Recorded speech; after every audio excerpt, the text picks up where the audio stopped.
Ethan Mercer stepped off the transport shuttle and felt the cold, recycled air of Arathis 9 hit his face like a slap from a freezer door. And he knew right then that this place was nothing like the warm African plains he had left behind in Nairobi. The station was massive, a sprawling orbital habitat that hung in the black void of space like a silver wheel, spinning slowly against the stars.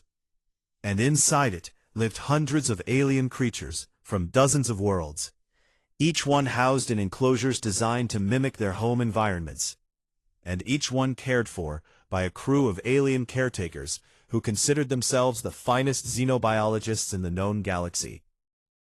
Overseer Kilani met him at the docking bay, and she was not what Ethan had expected, because she stood on 6 thin legs like a praying mantis made of polished obsidian, and her compound eyes reflected his face back at him in 1,000 tiny copies. And when she spoke, her mandibles clicked in a rhythm that his translator earpiece turned into clipped and efficient words. "You are the human replacement," she said, and it was not a question. "Ethan Mercer," he said, and he held out his hand before remembering that handshakes meant absolutely nothing to an insectoid species, so he let it drop awkwardly. Kilani did not seem to notice or care, and she turned on her 6 legs and began walking at a pace that forced Ethan to jog slightly to keep up, and she rattled off information about the station as they moved through corridors of gleaming white metal and blue light. The station housed 312 creatures across 97 enclosures, she told him, and the staff consisted of 46 caretakers drawn from 11 different species, and the humans who had previously served on the station had all requested transfers within their first galactic year, because they found the work emotionally overwhelming, which Kilani said with a tone that made it clear she considered this a weakness unique to the human species. Ethan did not argue, because he had learned long ago that arguing with someone who had already decided you were fragile only made them more certain they were right. The tour took them past enclosures filled with wonders that made Ethan's breath catch in his throat, because there were floating jellyfish creatures the size of cars that pulsed with soft pink light. And there were armored beasts that looked like someone had crossed a rhinoceros with a cathedral, and there were tiny shimmering birds that sang in frequencies that made his bones vibrate in a way that was almost pleasant. Every enclosure was clean and bright and carefully maintained, and the creatures inside them seemed healthy and calm, and Ethan was beginning to wonder why this station had such a hard time keeping human staff, when Kilani stopped in front of a heavy door marked with red warning symbols in 12 different languages. "Enclosure 17, she said. For the first time, her clicking voice carried something that sounded almost like hesitation. The door opened, and Ethan looked through the reinforced transparency barrier into a space that was nothing like the other enclosures, because where those had been filled with light and life and careful replications of alien worlds, this one was dim and bare, and smelled even through the barrier of something sour and old, like a wound that had never been cleaned.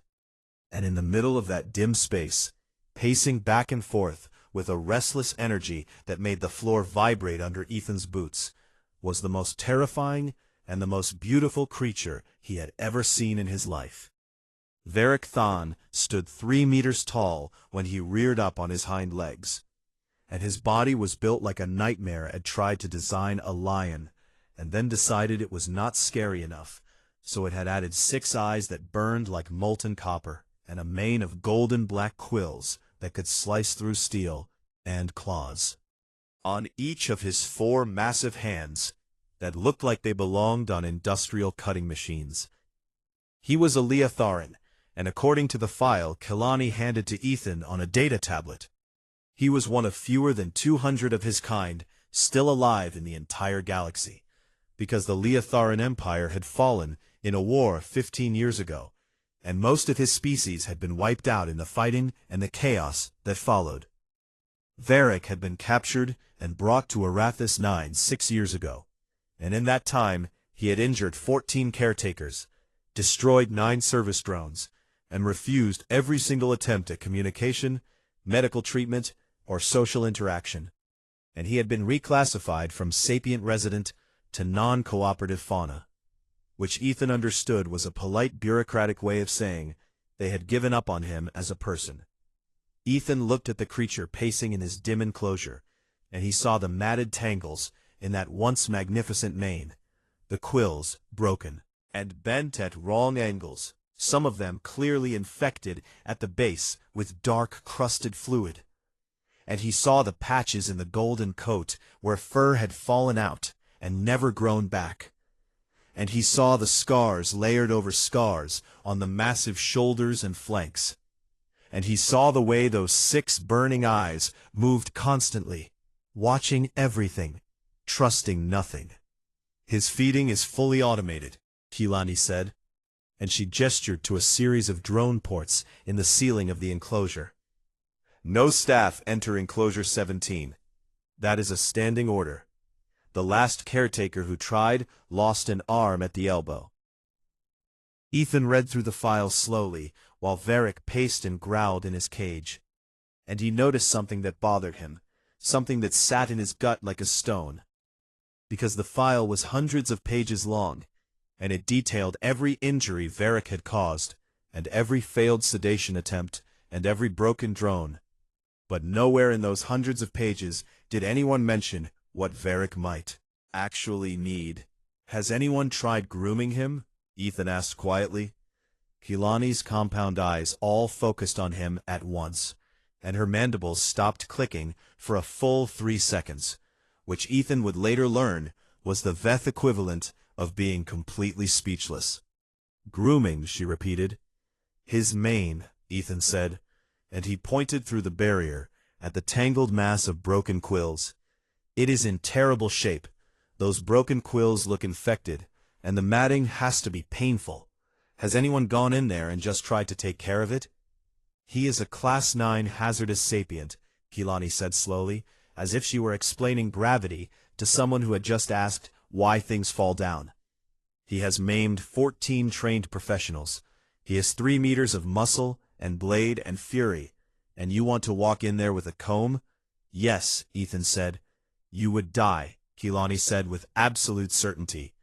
Ethan looked back at Varric, and something in the creature's pacing faltered, just for a moment, as if those 6 copper eyes had locked onto the small, soft human, standing at the barrier, with an expression that was not fear or clinical detachment, but something else entirely. Something that the great Leotheran warrior had not seen directed at him in a very long time. Maybe, Ethan said, and he pulled up a chair from the corridor and sat down right there in front of the barrier. But not today. Today I am just going to sit here. Keelani stared at him, and then she turned and walked away, clicking her mandibles in a pattern that his translator rendered as, "Humans are inexplicable." And Ethan smiled, and leaned back in his chair, and opened the data file on Leotheran cultural practices, and began to read. Inside enclosure 17, Varric Thon paced and growled, and watched the human through the barrier, with 6 eyes that burned like dying stars. And then slowly, so slowly that the security cameras almost did not catch it, the great beast stopped pacing and sat down facing the barrier, facing the small, foolish human who had pulled up a chair and was simply sitting there as if he had all the time in the universe. It was the first time Varric had stopped pacing during waking hours in 6 years. Every morning, he finished his assigned duties with the other enclosures, feeding the floating jellyfish and checking the water filters for the armored cathedral beasts, and calibrating the sound frequencies for the shimmering birds. And then he carried his lunch down to the corridor outside enclosure 17, and he sat in his chair, and he ate, and he talked. He talked about anything and everything, and he did not care that the other staff members who walked past gave him looks that ranged from pity to amusement to outright concern for his mental health, because he was not talking for their benefit.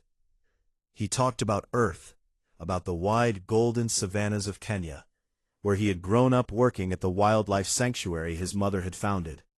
And he talked about the lions there, the real lions, the ones with soft manes instead of razor quills. And he talked about how a lion's roar could be heard from 8 kilometers away, and how a lioness could bring down a buffalo 10 times her weight, and how lion cubs played by pouncing on their mother's tail. He talked about the time he was 19, and a black rhinoceros had charged him on a trail, and he had stood completely still because his mother had taught him that running from something that could outrun you was just dying tired. And the rhino had stopped 3 meters from him, and snorted and turned away, because standing still had confused it enough to reconsider. He talked about loneliness, about the year after his mother died, when he had spent every evening sitting in an empty house, listening to the sounds of the African night, and wondering if the animals outside felt the same hollow ache in their chests that he did. And through it all, Varric watched him. The great Leotharan sat on the other side of the barrier, with those 6 copper eyes fixed on the small human who kept coming back day after day. And sometimes he growled low in his chest, and sometimes his quills rose in warning, and sometimes turned away and paced to the far side of the enclosure. But he always came back to the barrier eventually, and every day he sat a little closer to where Ethan sat on the other side of the barrier. Dr. Tessick, the reptilian Soreshi xenobiologist, who had been Varric's assigned caretaker before he stopped entering the enclosure, found Ethan in the corridor one afternoon and asked him what exactly he thought he was doing. "Learning," Ethan said, and he held up the data tablet where he had been reading everything he could find about Leotharan culture.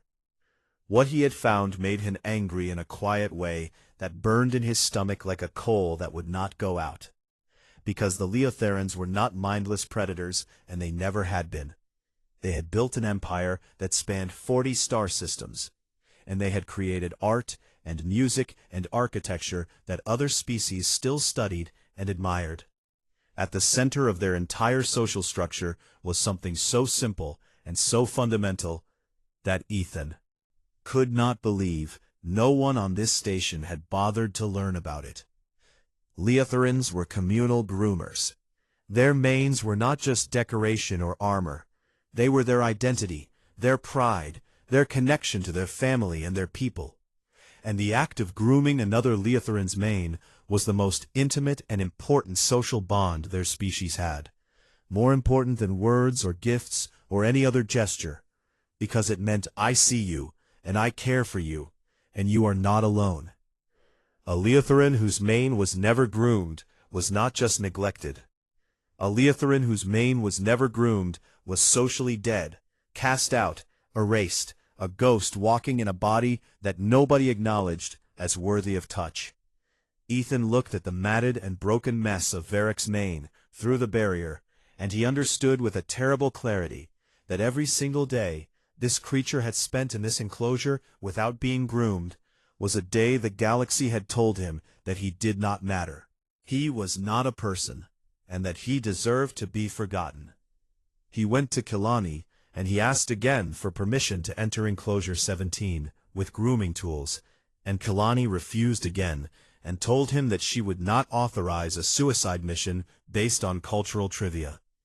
So Ethan did something that surprised everyone on the station, because this quiet and unassuming human, who ate his lunch in front of a monster's cage and talked about African lions, filed a formal complaint under the Galactic Sapient Welfare Act, Section 12, Subsection 7, which stated that any sapient being held in conservancy custody had the right to species-appropriate social and cultural care.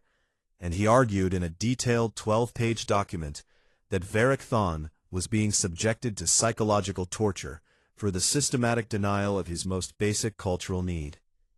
The complaint went to the Regional Review Board, and the Review Board read it, and they could not deny that the human had a point, because Galactic Sapient Welfare Act was very clear, and the station's own records showed that no one had ever attempted to provide Varric with culturally appropriate social care. The alien staff on the station reacted to all of this with a confusion that bordered on existential crisis.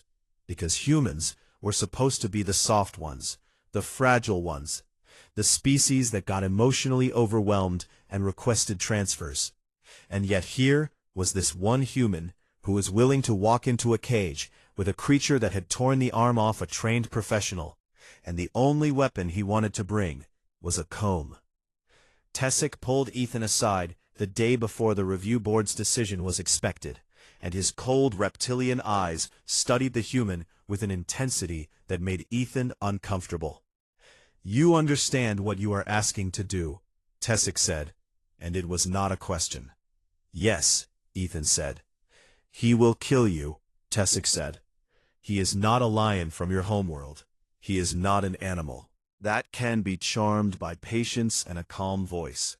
He is a Leofaran warrior who fought in a war that destroyed his species, and he has every reason to hate every living thing that is not a Leofaran."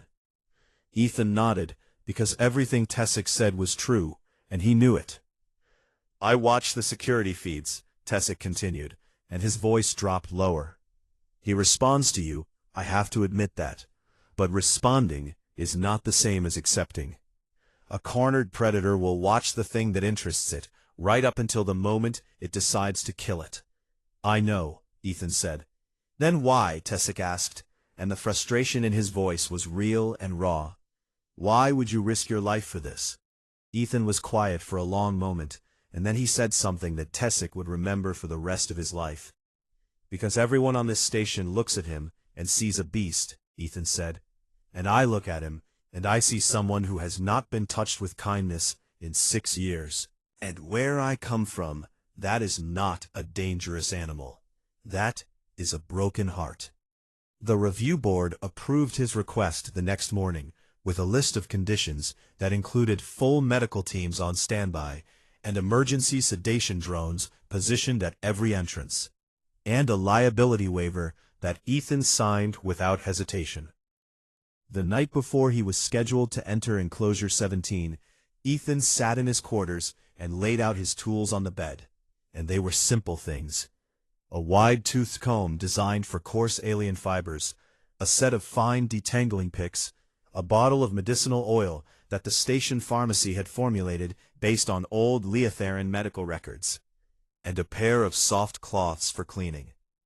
He picked up the comb and held it in his hand, and he thought about his mother, and how she used to say that the bravest thing a person could do was not to fight something dangerous, but to be gentle with something that was afraid. He put the comb back down, and he went to sleep, and in the morning, he walked down the corridor to Enclosure 17 with his grooming kit in a bag over his shoulder, and his heart beating so hard he could feel it in his teeth. Varrock was already sitting at the barrier when Ethan arrived, as if the great beast had somehow known that today was different. Ethan looked at him through the transparency, and Varrock looked back with 6 eyes that held something Ethan had never seen in them before. Something that was not rage or suspicion or defiance, but was instead a terrible and cautious and almost painful flicker of something that might have been hope. Ethan put his hand on the door control, and the door slid open with a hiss that sounded like the whole station was holding its breath.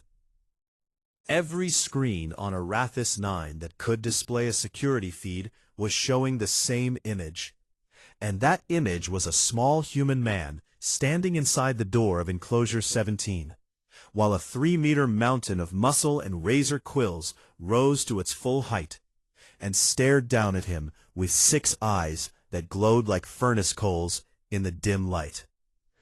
In the medical bay, the emergency team stood ready, with trauma kits designed for human anatomy, and a crash cart that had been fully charged and tested 3 times that morning. And the head medic, a 4-armed Calathi with soft gray skin, kept glancing at the screen and shaking her head slowly, because she had already seen what a Leofaran could do to a body, and she did not want to see it again. In the control room, Kilani stood perfectly still on her 6 legs, and watched with all of her compound eyes, and her mandibles were locked tight together in an expression that the other vet staffers recognized as extreme distress. And beside her Tessic the reptilian doctor stood with his arms folded across his chest and his tail rigid behind him, which was the Sureshi equivalent of holding your breath. In the corridors and break rooms and laboratories of the station, 46 alien caretakers from 11 different species had stopped whatever they were doing to watch the feed, and none of them spoke, because there was nothing to say that would change what was about to happen. Ethan Mercer stood 3 steps inside enclosure 17, and he could feel the vibration of Varek's growl traveling up through the floor plates and into the bones of his legs, and the sound was so deep and so powerful that it felt less like hearing and more like being slowly crushed by a wave of pure warning. Varek stood at his full height, with his quills fanned out in a threat display that made his already massive frame look twice as wide, and each quill caught the dim light and gleamed with an edge that Ethan knew from the files could slice through. Starship hull plating, and the 6 copper eyes burned down at the human with an intensity that made every survival instinct in Ethan's body scream at him to turn around and run. But Ethan did not run, because running from something that could outrun you was just dying tired, and because he had not come here to be afraid. He did not look directly into all 6 of Varek's eyes, because he had studied enough to know that direct eye contact with all 6 was a dominance challenge in Leotheran culture, and instead he looked at the mane, at that magnificent and terrible mess of tangled quills and matted fur, and he let his face show what he actually felt, which was not fear, but a deep and aching sadness. He walked slowly to a spot about 2 meters from where Varek stood, and he sat down cross-legged on the cold floor, and he opened his bag and laid out his tools one by one, the wide-tooth comb and the detangling picks and the bottle of medicinal oil and the soft cloths. Arranged them neatly on the floor in front of him, like a small offering. Then he put his hands in his lap, and he waited. Varek did not sit down, and for a long time the only sound in the enclosure was the low rumble of his growl and the soft hum of the station's life support systems. And Ethan sat still, and breathed slowly and steadily, and he thought about the rhino that had charged him when he was 19, and how the hardest thing he had ever done was not moving. 10 minutes passed, and then 20, and then 30, and Varek began to move, not toward Ethan, but around him, circling in a wide arc that brought the massive creature close enough for Ethan to feel the heat radiating off his body and to smell the sharp musk of his fur, mixed with the sour scent of infected quills. And each time Varek passed behind him, Ethan felt the hair on the back of his neck stand up, because every cell in his body knew that a predator was at his back, and every cell in his body wanted him to move. Turn and look. He did not turn and look. 45 minutes in, Varek stopped circling and stood directly in front of Ethan, so close that the human could have reached out and touched the thick golden fur of his chest, and 6 eyes stared down at him, and the growl had faded to something quieter. Not a warning anymore, but a question, a vibration that seemed to ask, "What are you, and why are you still here?" 50 minutes in, one of Varek's 4 massive hands reached out, and the claws passed so close to Ethan's head that they stirred his hair. And in the medical bay, the Kelathi medic grabbed her trauma kit, and in the control room, Kalani's mandibles parted in what would have been a scream in her species. But the claws did not strike. They hovered beside Ethan's face for a long moment, as if the great beast was testing whether this tiny creature would flinch. Ethan did not flinch, and he looked up at the massive hand with its killing claws, and he said very quietly, "Not going to hurt you." 1 hour in, and Varek did something that made Tessik's breath catch in his throat, and made Quilani go completely still on all 6 legs, because the Leotheran slowly and carefully lowered himself to the ground beside the human. Not facing him, but turned slightly so that his flank and his mane were presented to Ethan's hands. It was not a gesture of submission. Tessic knew that much about Leotheran body language. It was a gesture of permission, a cautious and fragile and almost reluctant offering that said, "I will allow this, but I am watching you, and if you betray this, I will destroy you." Ethan picked up the wide tooth comb with hands that trembled only slightly, and he reached toward the nearest section of matted mane, and he began to work. The first stroke of the comb caught on a tangle, and Varric flinched hard, and a quill whipped sideways and caught Ethan across the forearm, and opened a shallow cut that began to bleed immediately. Human blood on the dark floor of the enclosure, and in the control room, Kilani reached for the emergency sedation controls. But Ethan did not pull away, and he did not cry out, and he did not stop. He simply adjusted his grip on the comb and said in a voice that was steady and warm, "I know, it has been a long time. We will go slow." And he continued to work. For the next 3 hours, Ethan Mercer sat on the cold floor of Enclosure 17, beside a creature that could have killed him with a casual swipe of one hand. And he combed, and he picked, and he untangled, working through the matted sections of Varric's mane with a patience that the alien watchers found almost hypnotic. Because he never rushed, and he never forced, and when Varric tensed or growled, he simply paused and waited, and then continued when the tension eased. He found 2 broken quills that had snapped below the surface and become badly infected, the bases swollen and hot with dark fluid crusted around them. He used the fine picks to carefully work them free, while Varric made a sound that was somewhere between a snarl and a whimper. And when the broken quills came loose, Ethan cleaned the wounds with the medicinal oil and pressed the soft cloths gently against them until the seeping stopped. By the time he was done, his hands were covered in small cuts from stray quill edges, and his forearm had bled through the sleeve of his shirt, and his back ached from sitting on the hard floor for 3 hours. And he had managed to clear perhaps 1/10 of the matting in Varric's mane, but that 1/10 gleamed in the dim light with a luster that had not been seen in 6 years. Ethan put his tools back in his bag slowly and carefully, and then he stood up on legs that had gone partially numb, and he looked at Varric, and Varric looked back at him with 6 copper eyes that held something different now. Something that the security cameras captured, but that none of the alien watchers could quite. "Name, I will come back tomorrow," Ethan said. He turned and walked toward the door, and he was 4 steps away when Varric made a sound that stopped him in his tracks. A sound that also stopped Tessic's heart for a full beat, because it was not a growl, and it was not a snarl, and it was not any of the threat vocalizations that the files had cataloged over 6 years. It was a deep, resonant hum that seemed to come from somewhere in the center of Varric's chest, a sound that vibrated through the floor and up through Ethan's bones and filled the enclosure like warm water filling a cold, empty vessel.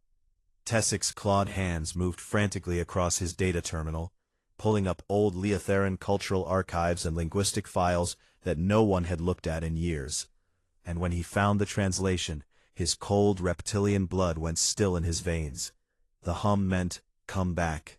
Ethan did not know the translation yet, but he understood the feeling behind it, the way any creature that has ever been lonely understands the sound of someone who does not want to be alone. And he smiled, even though his hands were bleeding and his body ached, and said, "I promise." He walked out of the enclosure, and the door hissed shut behind him, and he leaned against the corridor wall, and his hands began to shake, not from fear, but from the sheer overwhelming weight of what had just happened. And the blood from his cuts dripped quietly onto the white floor. In the control room, Chilani's mandibles clicked once very softly, and she said to no one in particular, "Humans are insane." And in Enclosure 17, Varric Than lay still on the floor, with one section of his mane gleaming clean and smooth for the first time in 6 years. and the deep hum continued to resonate from his chest, like a heartbeat that had finally remembered how to beat. Ethan came back the next day, just as he had promised, and the day after that, and the day after that, and within 2 weeks the grooming sessions had become a ritual, as fixed and predictable as the rotation of the station around its axis.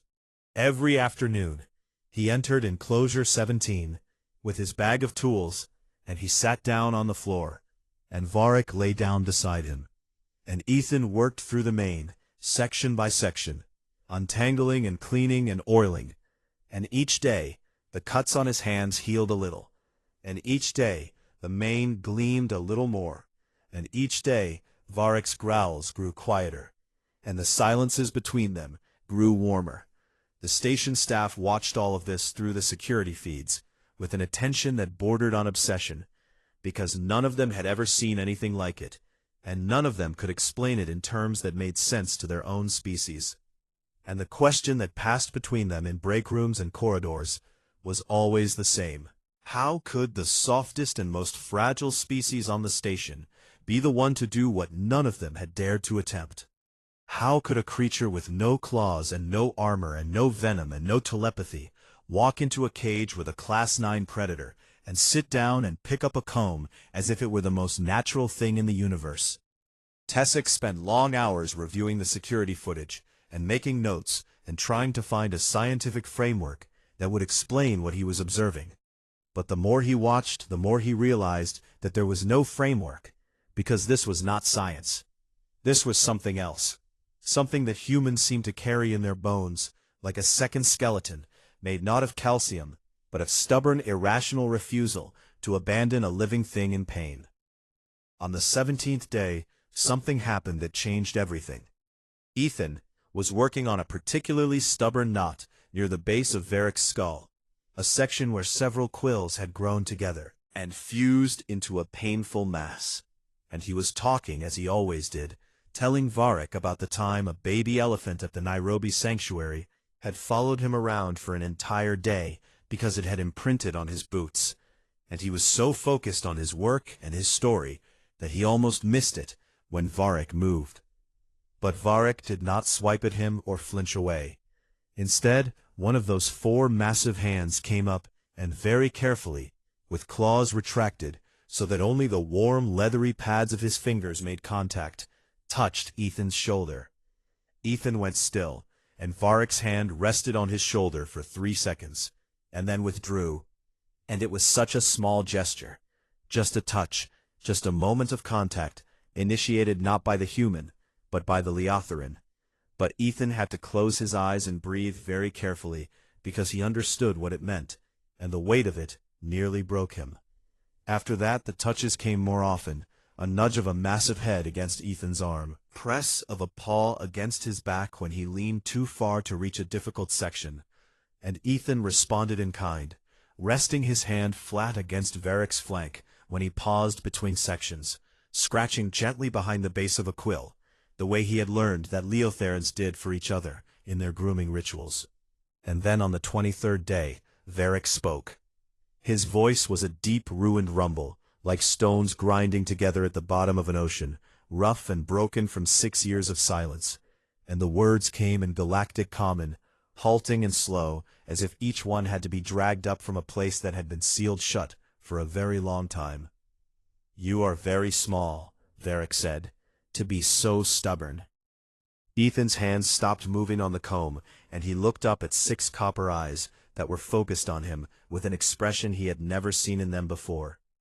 And it took him a moment to realize that the expression was humor, dry and rusty and damaged, but unmistakably. Ethan laughed, and the sound of human laughter echoed off the walls of Enclosure 17 for the first time in the history of the station. And Varric's ears, which were large and tufted, and had been pinned flat against his skull for 6 years, slowly rose to their full upright position. After that, Varric spoke more each day, at first in short sentences that seemed to cost him enormous effort, and then in longer passages as his voice found its strength. And what he told Ethan over the following weeks painted a picture that made every single member of the Arathis 9 staff deeply and profoundly ashamed. Varric had never been feral. He had never lost his mind or his sapience or his ability to think and communicate. He had been a commander in the Leotheran fleet, a warrior who had fought to protect his people in a war they did not start and could not win.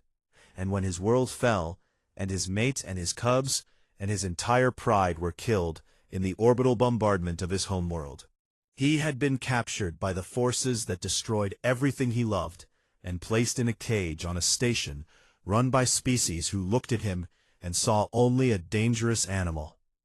He had chosen silence because it was the only protest left to him, the only way he could refuse to participate in his own captivity. And he had raged against the walls and the drones and the caretakers who came with sedatives and scanners, but never with kindness, because rage was the only thing that kept the grief from swallowing him whole. "They took my world," Varric said one afternoon, while Ethan carefully oiled a section of mane near his jaw. "They put me in a box, and they fed me like livestock, and they wrote reports about my behavior, as if I were a specimen, and not one of them, not one in 6 years, ever thought to ask me if I was in pain." "I am asking now," Ethan said quietly. Varric looked at him for a long moment, and then he made the humming sound again, the deep resonant vibration that meant come back, but this time it was softer and warmer, and Ethan would later learn that the softer version of the hum had a slightly different meaning in Leotheran. It meant stay. Word of what was happening in Enclosure 17 began to spread beyond the station, slowly at first through official channels, and then faster as someone leaked the security footage to the Galactic information networks. And within days, the story had gone viral across 100 worlds. The footage that captured the galaxy's attention was not the dramatic first session or the moment Varric spoke for the first time. It was a simple clip from the 31st day that showed Ethan sitting cross-legged on the floor with Varric's enormous head resting in his lap, while the human carefully worked to fine-pick through the last remaining tangle in the great mane. And in the clip, Ethan was humming a tune from Earth, something soft and slow, and Varric's 6 eyes were half-closed in an expression of peace that no one who had seen the snarling monster of the old footage could reconcile with the creature on the screen. The headlines wrote themselves, and they all carried variations of the same astonished theme, that a single human zookeeper had done what an entire station of trained alien professionals could not. And the reactions ranged from admiration to disbelief to something that looked very much like fear, because it made species across the galaxy wonder what else they had underestimated about the soft, fragile humans who had only been part of the galactic community for 50 years. A delegation from the Galactic Sapient Rights Council arrived at Arathis 9 on the 40th day, a group of 7 officials from 7 species who came with serious expressions and data tablets and a mandate to review Varric's classification and the station's treatment protocols, and they also came with a barely disguised eagerness to study what they were calling the human method. Station's conference room, and they called Ethan in, and they told him that they wanted to document his techniques for potential application across the conservancy system. And Ethan listened politely, and then he told them no.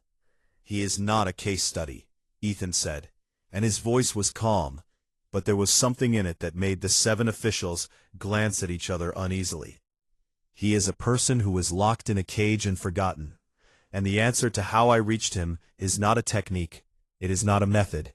It is the fact that I treated him like a person when everyone else treated him like a problem." The officials shifted uncomfortably in their seats and opened their mouths to argue, but they never got the chance, because the conference room door opened and Varric Thon walked in. He had to duck his head to fit through the doorway, and his mane, now fully groomed and gleaming like a cascade of golden fire, threaded with dark quills that caught the light like obsidian blades, brushed the door frame on both sides. And when he stood to his full height in the conference room, every single official pressed back in their chair. Varek looked at them with 6 burning copper eyes, and he spoke in galactic common that was clear and precise, and carried the weight of a commander who had once led fleets across the stars. "You locked me in a cage," he said. "You took my name and my rank and my personhood, and you filed them away in a cabinet, and you labeled me fauna, and for 6 years I waited for someone, anyone, to remember that I was alive. And in all that time, across all your species, with all your technology and all your wisdom, the only one who remembered was him." He pointed at Ethan with one massive clawed hand. "The smallest and softest creature on this station," Varek continued. "The one all of you considered the most fragile and the least capable. He is the one who walked through my door with nothing but a comb and his bare hands. Me back my dignity." Waiting until the room was silent for a very long time. And then Varek reached down and placed his enormous hand on Ethan's shoulder, gently, with claws retracted. And Ethan reached up and put his small human hand on top of it. And the two of them stood there together, in front of the 7 most powerful sapient rights officials in the galaxy, the great lion alien and his small human keeper. And not a single official in that room could find a word to say. 6 months after a foolish human zookeeper had walked into a monster's cage with a comb and a death wish, the galaxy was still talking about what had happened on Arathis 9, and in that time, everything had changed and nothing had changed at the same time. Varek Thon had been fully reclassified as a sapient citizen of the galactic community, with all rights and privileges restored, and the bureaucratic designation of non-cooperative fauna had been struck from his file and replaced with his true name and rank: Commander Varek Thon of the 3rd Leotheran Pride Fleet, survivor, last of his line. And the galaxy had to look at that name and reckon with the fact that they had buried it under paperwork for 6 years, while a living, thinking, feeling person sat in a cage and screamed into a silence that no one cared enough to hear. The Galactic Sapient Rights Council offered Varek everything they could think of to make amends: a private residence on any world of his choosing, transport to the Leotheran refugee colony on the far rim, where a few hundred of his people were trying to rebuild something from the ashes of their civilization, a formal apology from the council itself, read into the permanent record.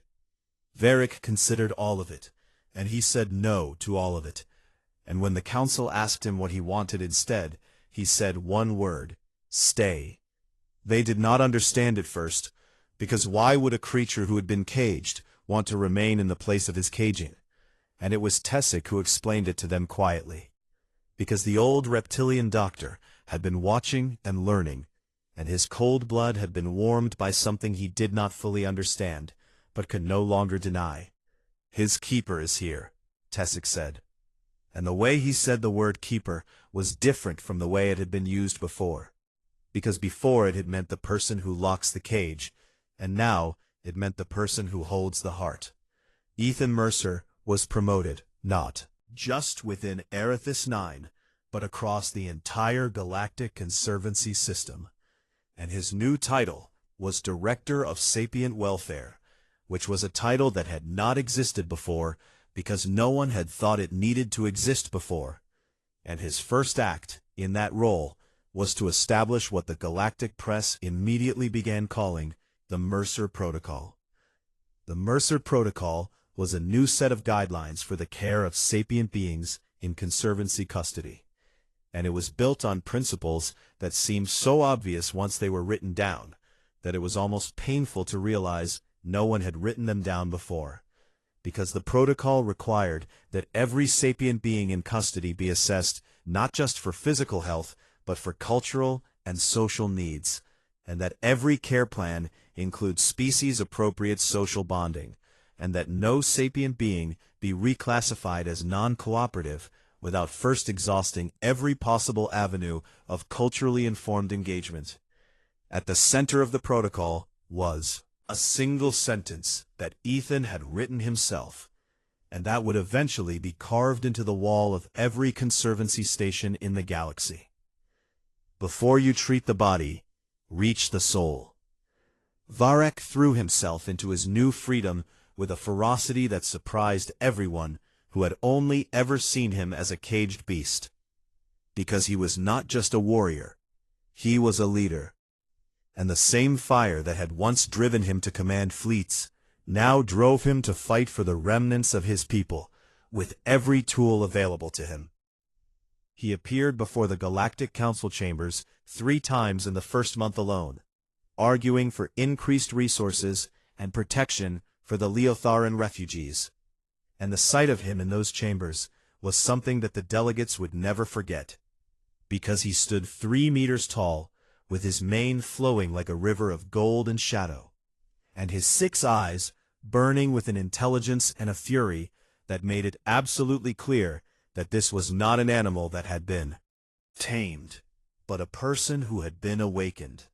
He was fierce and articulate and terrifying in debate, and more than one council delegate made the mistake of trying to dismiss him, and learned very quickly that dismissing a Leotharan commander who had survived the destruction of his entire civilization was not a thing that could be done twice. But every evening, no matter how late the council sessions ran, or how heated the debates became, Varek returned to Erithus 9, and he walked down the corridor to Enclosure 17, which was no longer an enclosure, but had been converted into his personal quarters, and he found Ethan waiting for him in the chair that had started everything. And the 2 of them went inside, and Ethan picked up his comb, and Varek lay down beside him, and the grooming ritual continued, just as it had from the beginning. They talked during these sessions the way old friends talk, about everything and nothing, about the war and the grief and the slow, strange process of learning to live again, and about Earth and its lions and its elephants and its stubborn, ridiculous humans who had looked at wolves 10,000 years ago and decided that the best response to a dangerous predator was to offer it a place by the fire. "Your species confuses me," Varek said one evening, while Ethan worked a fine pick through a section near his jaw. "You are small and soft, and you have no natural weapons. And yet you seem compelled to walk toward the things that can destroy you and offer them kindness. This is not a survival strategy that makes any rational sense." "It has worked so far," Ethan said. "You domesticated wolves," Varek said, and there was a rumble in his voice that Ethan had learned to recognize as the Leotharan version of disbelief. "We made friends with wolves," Ethan corrected him. "There is a difference. The difference being, we did not make them less than what they were.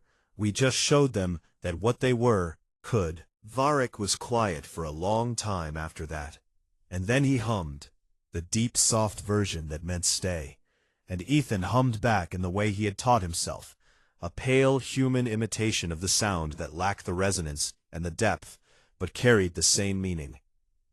Tessic came to Ethan's quarters one evening after the grooming session, and he stood in the doorway for a while before he spoke, because what he had come to say was difficult for him, and the Sureshi were not a species that found emotional honesty easy. "I was wrong about you," Tessic said at last. "I was wrong about your species. I looked at you and I saw soft skin and no claws and a brain that was not remarkable by galactic standards, and I concluded that you were the least qualified person on this station to do what you did." Ethan waited, because he could see that Tessic was not finished. "But I have been watching you for 6 months now," Tessic continued, "and I have come to understand that the thing that makes humans remarkable is not anything I can measure or classify. It is not your strength, or your intelligence, or your technology. It is this insane and beautiful refusal to accept that something dangerous cannot also be something worthy of love." He paused, and his cold reptilian eyes held a warmth that looked entirely foreign on his scaled face. "How do you do it?" he asked. "How do you walk toward the things that can kill you, and offer them your hand?" Ethan thought about it for a moment, and then he shrugged and said, "We have been doing it for 10,000 years. We walked up to wolves and said, 'You look like you could use a friend,' and it worked out. Tessic made a sound that might have been a laugh if reptilian vocal cords were built for laughter, and he shook his head and walked away, and Ethan smiled and went to bed. 3 months later, a new transfer arrived at Arethys 9, a young Pelori caretaker named Sci-Fi, who had graduated top of her class from the Xenobiology Academy on her homeworld, and who had feathers instead of hair, and large dark eyes that were filled with equal parts excitement and terror. She had been assigned to a new enclosure that housed a recently arrived sapient creature, a being from a species that Ethan did not recognize, something large and dark, and covered in bony plates that had been pulled from the wreckage of a destroyed colony ship, and had not spoken or responded to any attempted contact since its arrival. And the previous caretaker had requested a transfer, after it had nearly crushed him against a wall. Sci-Fi found Ethan in the corridor, outside the new enclosure, and she stood there with her feathers pressed flat against her skull, which was the Pelori expression of acute anxiety, and she asked him in a voice that trembled slightly, what she should do. Ethan looked at her, and then he looked through the barrier at the dark-plated creature hunched in the corner of its enclosure, alone and silent and radiating a misery that was so thick it was almost visible. And he reached into his bag and pulled out a brush, not the one he used for Varric, but a new one, softer, chosen for a different kind of coat. He put the brush in Scytha's feathered hand, and she looked down at it, and then up at him, with those large dark eyes. "Sit with them," Ethan said. "Be patient. Come back tomorrow and the day after that." Scytha looked at the brush and then at the enclosure, and then at Ethan, and something shifted in her eyes. The fear was still there, but it had been joined by something else, something that looked like it might be purpose. She nodded once, and turned and walked toward the enclosure door with the brush held carefully in her feathered fingers. And Ethan watched her go with a feeling in his chest that was warm and full and aching in the way that only good things ache. He felt a presence behind him, and he did not need to turn around to know who it was, because the warmth and the weight and the faint sharp scent of quill oil could only belong to one being. Varric stood at the observation window beside Ethan, and together they watched the young Pelori caretaker take her first hesitant steps into the enclosure. And the great Leotheran's mane caught the corridor light and gleamed like a crown of golden fire, and from deep in his massive chest there rose that sound, that deep resonant hum that had started everything, the sound that had reached across the void between a broken alien warrior and a foolish human zookeeper, and pulled them together. Come back. And beside him, the small soft human who had heard that sound and answered it stood with his hands scarred from 100 quill cuts, and his heart full of the simple stubborn truth that his mother had taught him on the golden plains of Earth, that the bravest thing a person could ever do was not to fight something dangerous, but to be gentle with something that was afraid, and that sometimes the only tool you needed to save a soul was a comb and the courage to come back tomorrow.